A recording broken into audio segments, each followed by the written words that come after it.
welcome Dave Keystone.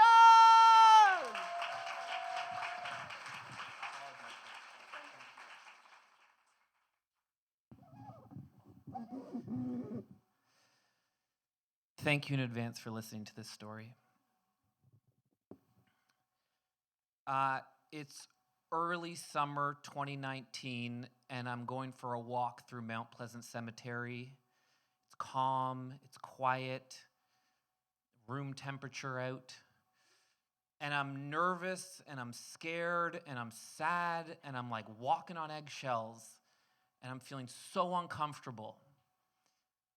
My dad, Dr. J. Keystone, is like a world-renowned doctor, overachiever in every way in medicine. He's a tropical disease doctor for travel medicine. He's always on the news, and he's got every accolade in medicine and teaching. He's a recipient of the Order of Canada, larger than life, successful in family, had 5 kids, a fairly long loving marriage with my mother. They got divorced. He had a second marriage that was like a beautiful thing. And he's just like a larger-than-life guy, known for his sense of humor, the kind of guy that, like, when I introduce him to a friend of mine and I say, like, hey, this is whoever, he'd be like, oh, it's really nice to meet you. Listen, like I say, any friend of David's is a friend of David's. It's like his big dad joke. My dad has been suffering for about a year with colon cancer, and we don't know how much longer he has to live. And so I asked him if he'd be willing to bring me to Mount Pleasant Cemetery so I can see his grave, because I don't want his funeral to be the first time that I see it. And so I'm walking through Mount Pleasant Cemetery with my dad. And I'm like leading up to it, and when we were there, I was just thinking about, like, I just want to like have all these life conversations with him and glean everything from him I can, and father-son conversations, and I'm scared and I'm nervous, and I don't want to lose him, and I don't feel like an adult yet and live without my father, and I want to tell him this stuff, so I'm like walking on eggshells through the cemetery with him, and I start to come clean about this stuff, and I'm telling him this stuff, and I'm like scared. I was so scared to say, I'm scared to lose you. But I did, and I told him all this stuff, meaning of life, what, like and he said, I'm listening to you, and I hear you. He said, but like, really, there's no big secret. Just contribute to the world in a meaningful way, treat people nicely, be kind. And then he walks like 20 seconds silently, and he goes, and ultimately, just don't be an asshole. There was a work trip that was coming up that I was supposed to go on, and I didn't want to go, and I was nervous to go because, like, what happens if he dies while I'm away? I don't want to go. And I told him this. I said, I don't want to go. And he said, you can't stop living your life, right? You just like have to keep going. Can't stop living your life. And I said, but like, I don't want to go because, like, what if something happens to you while I'm away? And he said, like so what? I said, like, what do you mean? Like, if you die, I want to be there to say goodbye. And he said, if you haven't said goodbye yet, I don't know what you're waiting for. He said, I love you. You love me. We know this. Isn't that like all that really matters? When he got sick, he said, I'm going to try the couple chemotherapies available to me, intravenous and oral, and if they don't work out, I'm going to stop. I care about quality of life over quantity. He was 76 years old, and he said, I ain't going out, going to the hospital every week and just being that guy, so if it doesn't work out, I'm going to stop. Earlier in the year, our rabbi, like our synagogue, put on some talk that was the Jewish response to medical assistance in dying. It's called MAID. It's a legal procedure in Canada. It's euthanasia, assisted suicide, whatever you want to call it. It's referred to as MAID, medical assistance in dying. And it was the Jewish response, so there was a rabbi. It's like the beginning of a joke. There's a rabbi, a doctor, and a lawyer talking about medical assistance in dying. And we went, a couple of my siblings and I and my parents went to this talk, not because of my dad, it just like coincidentally happened, and we were interested to learn about MAID. And so we went to it. And so we knew about it.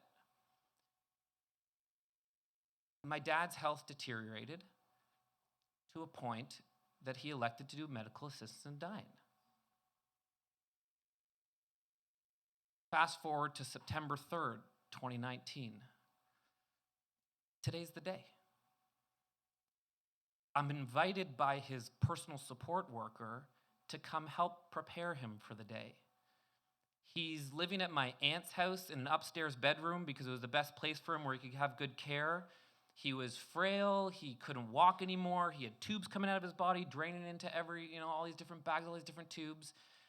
And I show up on that day, and I wear a white button-down shirt and a bow tie. I'm his maitre d'. I'm going to prepare him for this day. And with the PSW, we clean his body, and we change him, and I brush his teeth, and I warm some warm towels in a bassinet, and I shave him. I give him a shave. We put on a blue button-down shirt. We put on his favorite blue bow tie. Put his glasses on. Put in his hearing aids. Comb his hair to the side. Take the bed sheet and fold it like perfectly, like a hotel bed sheet right around his waist. He's lying there in bed because he's about to see everybody for the last time. And I go downstairs and I wait in a room with my siblings. I have 4 siblings, 3 older sisters and a younger brother. And the MAID physician shows up, and she's a really kind lady. She's there with an assistant, and she goes upstairs because she has to go through his final consent form. They close the door. My aunt lives in a fairly big house, and it's like kind of an old antique kind of house. So like even when the doors are all quiet and it's a pretty big house, you can kind of still hear everything.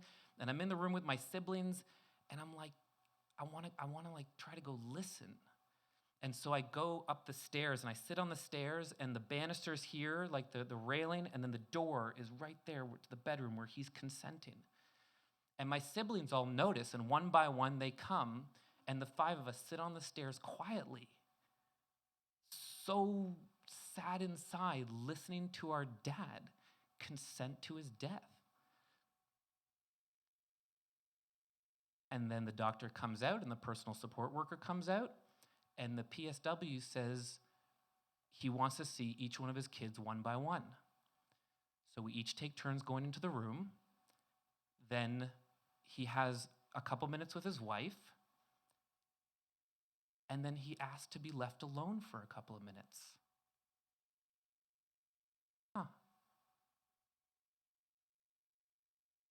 And then the doctor says it's time. We go in the room. He's lying on the bed. His wife's sitting beside him sitting beside the bed. I'm holding her hand. He has a twin brother, 76-year-old twin brothers. He's a twin brother standing right here. I'm reaching around. My uncle holding one of my siblings' hands. My sisters are there. My brother, a couple of their partners are there. 2 of my dad's sisters are in the room. He says his final words. The doctor says, "Are you ready?" He says, "Yes." They're just these big syringes lying there it looks like glue. It takes about 1.5 minutes, 2 minutes. He takes his last breath. And he's gone. And I weep into my dad's wife's shoulder so hard, so much sadness, and my whole body just felt like it was gonna fall out of itself. And there was this energy in the room. It wasn't tension. It was just so pure. And I just like to cut it no one was saying anything. And so I just yelled out. I'm just like, thank you all so much for supporting him in this decision to do MAID. Thank you so much. And then we all hug, and we kiss, and we cry, and the room empties out. And he's lying there. And I sit down, and the only 2 people in the room are myself and his twin brother sitting on the other side of the bed. And I sit there, and I look at him, and I'm like, I had this profound thought. Of all life's milestones, death is going to happen. In a Jewish life, it's birth, your circumcision, your bris, your bar mitzvah. Some people are confirmed. Your wedding, you become a parent, you might become a grandparent, and you die. I just witnessed my dad's final milestone. He experienced it in the most beautiful way possible, peacefully, surrounded by his family and just love. And I didn't feel any of those feelings I felt in the cemetery. I didn't feel scared. I didn't feel sad. I didn't feel nervous. I didn't feel worried. I had a profound profoundly overwhelming feeling of pure happiness for him and the situation. The day my dad died was the happiest day of my life. Thank you.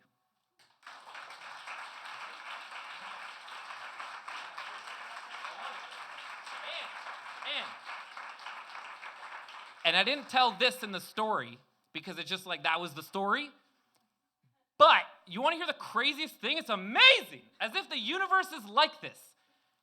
I had thought about this story and I wanted to tell it, and I was like kind of crafting it and thinking about it, and I was going to like go out into the storytelling community and I wanted to tell the story, and out of nowhere, Marsha reached out to me like a few weeks ago and said, "Hey, Dave," and this is very rare. She has a waiting list to like 2025 of people to tell stories here. It's very rare that someone drops out so last minute and then she calls someone to fill a spot. And she said, "Dave, I have a storytelling show. Do you want to come perform a story?" January 28th, today would have been my dad's 77th birthday. Isn't that something? So thank you all so much for being here. It really means a lot.